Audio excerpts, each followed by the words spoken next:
Hello everybody and welcome back to the channel. Today we're going to be talking about a very underrated leader and a leader that I tend to not think about, and I think that the community at large, when you read online, really underrate Wilhelmina of the Netherlands.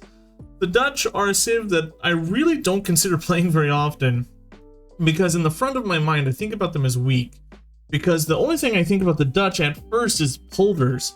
And they're so closely tied together in my brain, I often forget what their bonuses are. But they're much better than just the Polder minigame, and all their other bonuses are significantly strong.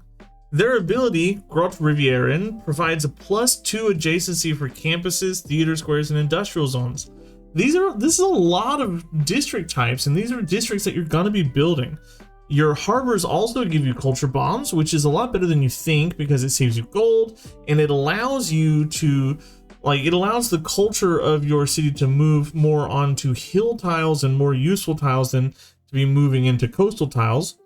You also get super cheap dams to boost up those already boosted IZs, so you can get like a +6, +7 IZ pretty easily. When everyone thinks of the Dutch civ, we almost always think about polders, and polders are fun to place, but Grote Rivieren is really where the strength comes from the Dutch. Rivers are a common feature on the map, and almost all of your cities are going to be settled on a river for the housing bonus.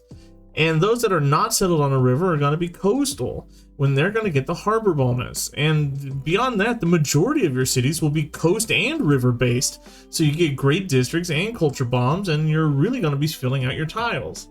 So speaking of polders, I'm going to move on to them next. They give you food and extra food for each polder that's adjacent to them.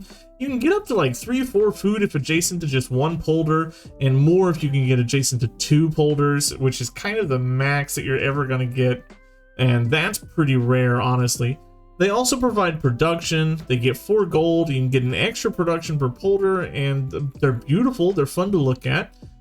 But my god, are these things hard to place. You have to have a coastal tile with land on 3 borders, so like an opposite peninsula. And you have the ability to chain these together are really rare. Think about how often you get like a coastal tile that has 2 land borders and then another 2 or 3 coastal borders, and you can't put your polder there. It's really like frustrating to get those places. If polders could like chain together themselves, if a 1 polder could count as a land border for adjacent polders, it'd be much better, but polders feel rare. You're mostly going to be filling up small lake tiles or really tight coastal tiles with them if you can. They look great, but you're not going to get as many as you think, and that's a bummer. I prefer Indonesia's Kampung for the coastal improvement. I think that they're just a little bit better. Your unique unit, the Zeven Provincien, is great at bombing districts, getting a +7 combat strength on it. And this can be really great on archipelago maps. This can be really great if you're at war with like Dido or somebody. But again, I think naval combat is a bust in this game, and so it's not a real winner. It doesn't suck. And naval combat might be something that I severely underrate. But this doesn't shine for me very much. Finally, Wilhelmina herself gets Radio Orange. Domestic trade routes get 2 loyalty on the starting city, and you get 2 culture for each trade route that's sent internationally, or received internationally.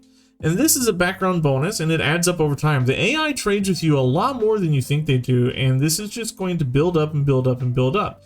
You get a good deal of culture out of this, and you can like game the system to build like a really strong financial city with commercial hubs, with Reina, with like a whole bunch of things in there to make your like lots of districts in there to make the AI want to trade with you, and you're going to get lots of culture out of that city just by playing the game that you would normally play. And this allows you to play like a science game and like a science sort of commercial hub game and keep up on the culture tree without too much investment in it, which can't be, underrated. When playing as the Dutch, you really just want to do what everybody else does, and that's expand. Expand, expand, play a science game, expand, play a culture game.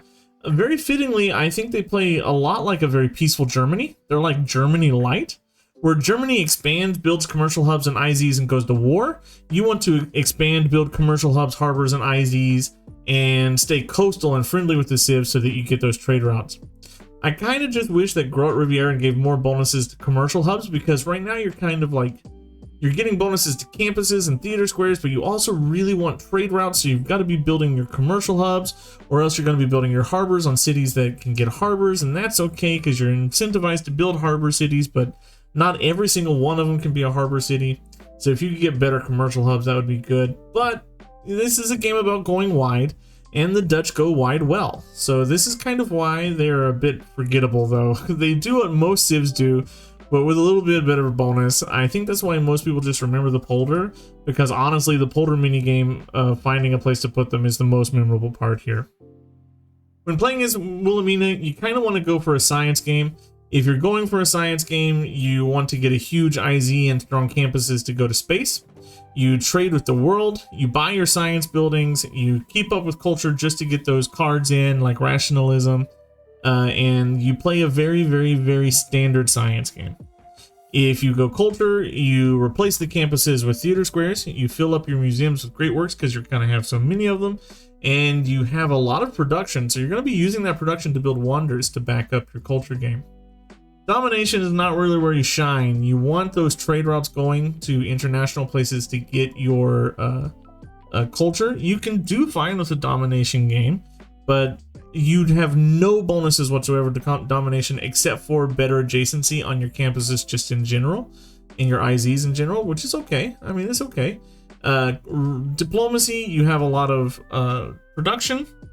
You have a lot of science and culture, so you can do diplomacy, and you have a lot of gold.